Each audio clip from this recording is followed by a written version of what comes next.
దాన్ని దయచేసి వదలకండి. ఈ మధ్యకాలంలో ఏంటంటే గవర్నమెంట్, సెంట్రల్ గవర్నమెంట్ కానీ స్టేట్ గవర్నమెంట్ కానీ అంటే క్లియర్గా ఇన్స్ట్రక్షన్స్ ఉన్నాయి. ఎవరైతే మీరు ఈ రకంగా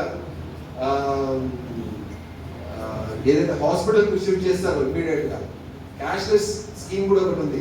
హాస్పిటల్స్లో ఖచ్చితంగా ఇట్లాంటి ఎవరైతే తీసుకెళ్ళిన తర్వాత ఇంజూర్ అయిన తర్వాత ఎవరైతే గాయాల పాలైన హాస్పిటల్ తీసుకొస్తే నువ్వు డబ్బులకు నేను వైద్యం చేస్తానని లేదు. ఇది క్లియర్గా గవర్నమెంట్ అదంతా చట్టాలు ఉన్నాయి. అదేవిధంగా మీరు ఎవరైతే వాళ్ళకు తోడ్పాటు అందిస్తారో మిమ్మల్ని పోలీసులు ఎట్టి పరిస్థితుల్లో వేధించరు. మీరు సాక్ష్యం మీరు చెప్తే ఇలా యాక్సెప్ట్. సాక్ష్యం సార్ నాకు వద్దు సార్ ఎందుకు అని అంటే కూడా ఏంటంటే బాధపడం. సాక్ష్యం చెప్పడం వల్ల ఏమైపోతుందంటే నేరస్తుడికి శిక్ష పడడానికి అవకాశం ఉంటుంది. సాక్ష్యం చెప్పడం వల్ల ఏమైతుందంటే ఆ కుటుంబం ఏంటంటే నిలబడుతుంది. ఏదంటే ఇన్సూరెన్స్ కానీ మిగతా కానీ నిలబడుతుంది. ఒకవేళ నేను చెప్పాను సార్ నేను సహాయం మాత్రమే చేస్తాను కూడా నేను దాని విషయంలో కూడా నేను ఎవరిని కూడా ఇబ్బంది పెట్టాను. ఇది క్లియర్ మా వైపు నుంచి ఇస్తున్న అష్యూరెన్స్. కాబట్టి మీ దగ్గర ఉన్న వాళ్ళు వాళ్ళకు హెల్ప్ చేసే ప్రయత్నం, హాస్పిటల్కి షిఫ్ట్ చేసే ప్రయత్నం చేయండి.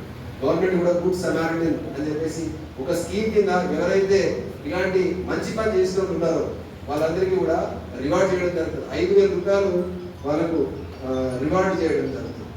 మేము కూడా వాళ్ళకి ఏదైనా పిలిచి వాళ్ళని సత్కరిస్తాం కూడా. కాబట్టి అట్లాంటి వ్యక్తులను మీరు ఎంకరేజ్ చేయండి. మీ దగ్గర పంచర్ షాపులు, పాన్ షాపులు తర్వాత వీళ్ళకి త్వరలో ఏంటంటే వీళ్ళందరినీ కూడా మిమ్మల్ని అందరినీ కూడా దృష్టిలో పెట్టుకోవాలి.